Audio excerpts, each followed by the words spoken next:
asana, on va explorer la posture de Paschimottanasana, qui est une des grandes postures de la famille des flexions vers l'avant. Donc la posture où on ramène le devant du corps sur le devant des jambes. C'est une grande posture d'étirement, de l'étirement de toute la chaîne musculaire postérieure. Donc le dos, bien sûr, quand on se penche vers l'avant, mais aussi les fessiers et aussi l'arrière des jambes. Et donc, comme dans toutes les grandes postures d'étirement, on est attentif au fait de répartir l'étirement dans les différentes parties du corps. Donc, pas seulement d'étirer le dos, vous voyez, en arrondissant le dos, mais aussi de bien étirer les fessiers et l'arrière des jambes, l'arrière des mollets. C'est pour ça qu'on va, dans cette posture, comme dans toutes les postures vers l'avant, procéder par phase. Dans une première phase, on va centrer l'étirement sur l'arrière des jambes et sur le bassin en gardant le dos droit. Et puis, dans une deuxième phase, on va descendre en laissant le dos s'étirer et en laissant le dos s'arrondir. On verra ça. Et puis, comme pour toutes les grandes postures, il y a évidemment des postures qui sont des postures préparatoires. Donc les grandes postures préparatoires à Paschimottanasana, c'est Supta Padma Mushtasana, Uttanasana et Dandasana. On va commencer avec Supta Padma Mushtasana. Donc c'est une posture qu'on va prendre allongée sur le sol. C'est la première raison pour laquelle c'est une posture de préparation, c'est parce qu'on va avoir un repère. On aura le sol qui va agir un peu comme un tuteur d'alignement pour qu'on sente si le dos reste droit. Et puis, évidemment, c'est une posture préparatoire parce qu'on va étirer une jambe après l'autre. Dans Paschimottanasana, on étirera les deux jambes en même temps. Dans Supta Padma Mushtasana, on va étirer une jambe après l'autre. Donc, on va s'allonger sur le dos et on va prendre une ceinture. Donc, allez-y, allongez-vous sur le dos. Gardez vos jambes pliées et vérifiez que votre dos est en position neutre. En particulier le bas de votre dos. Donc quand le bas du dos est en position neutre, le bas du dos est légèrement décollé du sol. Vous voyez, il y a la cambrure naturelle au niveau lombaire, donc je peux placer ma main entre le sol et le bas du dos. Puis je ramène le genou droit vers moi, toujours en vérifiant que le bas du dos reste légèrement décollé du sol. Donc je ne presse pas le bas de mon dos sur le sol.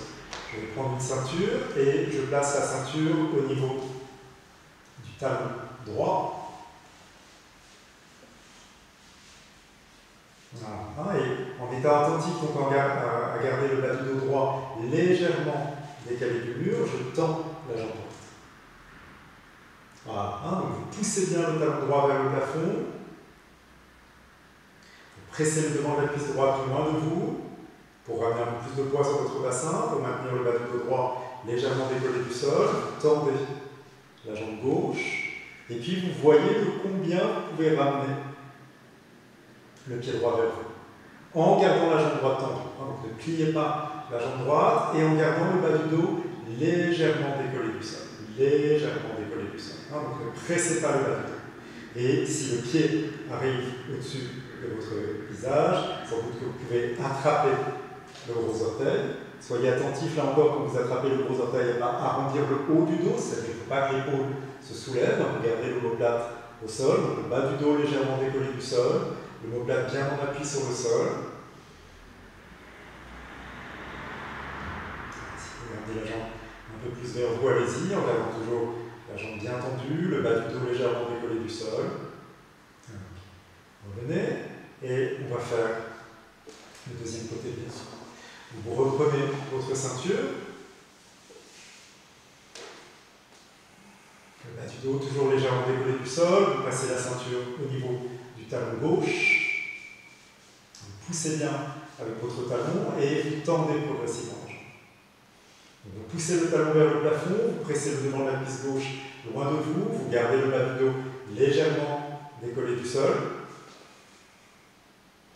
Pour le moment, la jambe est à la verticale, puis vous tendez la jambe droite. Et puis, progressivement, vous ramenez la jambe gauche vers vous. Là encore, sans laisser le bas du dos s'arrondir. Donc, sans laisser le bas du dos s'appuyer sur le sol. Donc, vous voyez de combien vous pouvez ramener la jambe vers vous. Peut-être que vous Vous ne pouvez pas ramener le pied complètement au-dessus du visage, hein, mais si vous pouvez évidemment vous attraper votre gros orteil, gardez la jambe bien tendue, ne pliez pas la jambe, poussez bien la cuisse, n'arrondissez pas le bas de votre dos, gardez du poids sur votre bassin, le bas du dos légèrement décollé du sol, et si vous pouvez, vous ramenez le pied un peu plus vers vous. Avec toujours l'omoplate gauche bien en appui sur le sol. Revenez, repliez vos jambes et roulez sur le côté. Donc, Supta Padma Uttanasana, c'est vraiment la meilleure manière d'assouplir l'arrière des jambes et l'arrière des mollets. Donc, il faut pratiquer Supta Padma Uttanasana beaucoup. Il y a beaucoup de variations, vous en connaissez différentes à travers les cours, mais pratiquez Supta Padma Uttanasana jusqu'à ce que vous sentiez vraiment que les muscles de l'arrière des cuisses s'allongent, s'étirent. Après, la deuxième posture préparatoire, c'est Uttanasana. On va se placer debout et on va utiliser les briques. Donc, placez vos briques en position verticale. Et on va commencer avec les pieds écartés à la largeur du bassin. Donc, on va se pencher vers l'avant. Mais l'idée, c'est que la flexion, vous voyez, ce mouvement de Paschimottanasana, c'est un mouvement de flexion, ils viennent des hanches. Donc, mettez vos mains sur vos hanches et tournez votre bassin. Vous voyez, basculez votre bassin. Allez, basculez votre bassin. Basculez votre bassin. C'est-à-dire que vous montez les os fessiers et vous tournez le bassin. Vérifiez avec vos mains que le bas du dos reste légèrement creux. Donc, si vous sentez que le bas du dos s'arrondit, c'est qu'il faut prendre plus de hauteur. D'accord? Donc, vous descendez en pivotant votre bassin vers l'avant, c'est-à-dire en étirant l'arrière des cuisses, en gardant le bas du dos en position neutre, puis vous mettez les mains sur les briques, à la hauteur qui vous convient bien sûr. Si vous pouvez poser le bout des doigts de vos mains au sol, posez le bout des doigts de vos mains au sol, mais ne posez pas le bout des doigts de vos mains au sol en arrondissant votre dos. Vous voyez, à tout moment, vérifiez quand vous posez votre main au niveau du bas de votre dos, que vous avez gardé la cambrure naturelle du bas du dos. Une autre manière de voir ça, c'est de regarder ce qui se passe au niveau de votre ventre. Si votre ventre se raccourcit, vous voyez, si votre ventre se dirige en direction de votre bassin, c'est que le bas de votre dos s'arrondit. Quand le bas du dos reste dans sa cambrure naturelle, alors le ventre en fait s'étire en direction de la poitrine. Voilà, vous restez là quelques instants. Vous voyez, en fait, si vous pouvez rapprocher vos mains de vos pieds, là encore, en gardant cette cambrure naturelle. Si quand vous faites ce mouvement de ramener les mains vers vos pieds, le dos s'arrondit, vous avez intérêt à garder les mains vers l'avant. D'accord? Donc, les mains à côté des pieds, à condition que le bas du dos reste en position. Les jambes restent bien tendues, les cuisses bien redressées. Et là, maintenant, vous pouvez plier vos coudes. Et là, vous voyez, dans cette deuxième phase, bien sûr, le dos s'arrondit, c'est-à-dire que les muscles du dos aussi s'étirent, donc on étire toute la chaîne postérieure, les mollets, les cuisses, les fesses, le dos. Si vous pouvez poser les paumes de main à plat, allez-y. Et si vous faites cette posture facilement, vous pouvez bien sûr rapprocher vos pieds, ça sera la forme classique de la posture, avec les mains à plat sur le sol et le front sur le dos. Mettez vos mains sur les hanches et en inspirant, redressez. La dernière posture préparatoire, on va voir, qui est en fait la posture à partir de laquelle on rentre dans Paschimottanasana, c'est Dandasana, la posture de bâton où on est assis. Donc, asseyez-vous sur le sol, dégagez bien la chair des fessiers et observez pour vous ce qui se passe.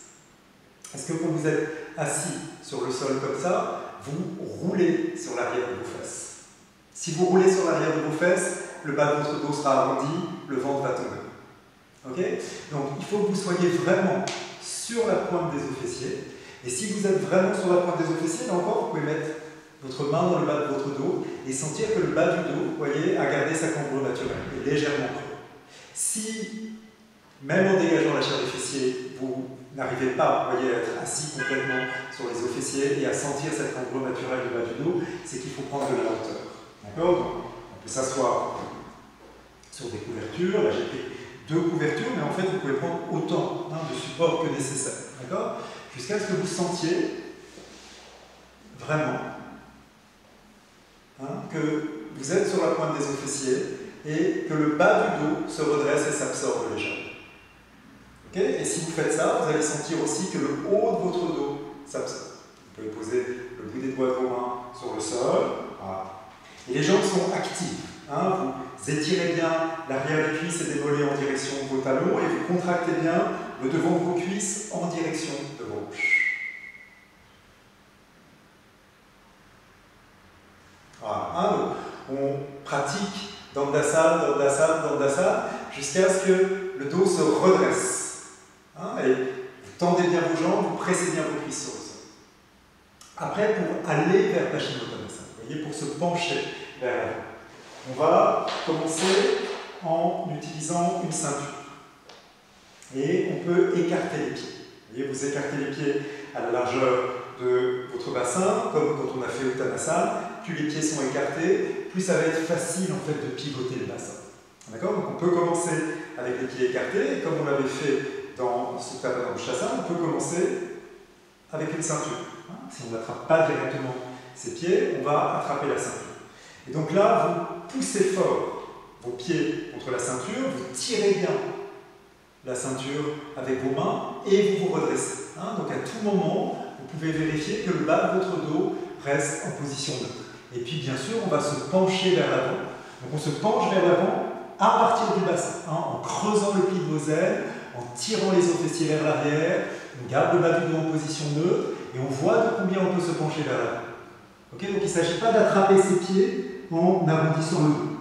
On voit bien sûr si on peut attraper ses pieds, on peut attraper les gros orteils en gardant le dos bien redressé, si on peut attraper le tranchant extérieur de ses pieds. Voilà. Et là vous restez, c'est-à-dire vous jouez bien avec vos mains, vous tirez avec vos mains, vous poussez avec vos pieds et vous cherchez à étirer le ventre, à étirer la poitrine. Et revenez. Donc, ces premières phases de Paschimottanasana avec la ceinture sont vraiment importantes. Donc pour le moment, vous cherchez à étirer surtout l'arrière de vos cuisses et vos fessiers. Okay? Le dos pour le moment n'est pas encore engagé.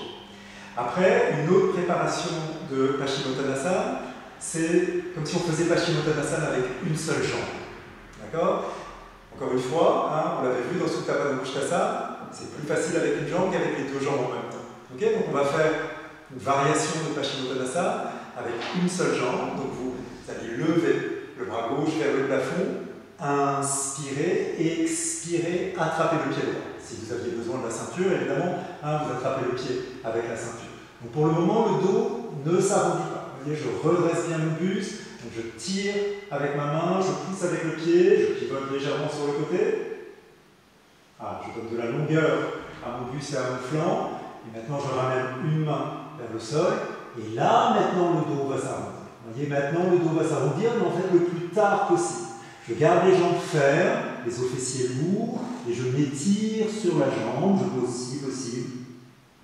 Je fonce au pied. Inspirez, revenez. Et on va faire le deuxième côté.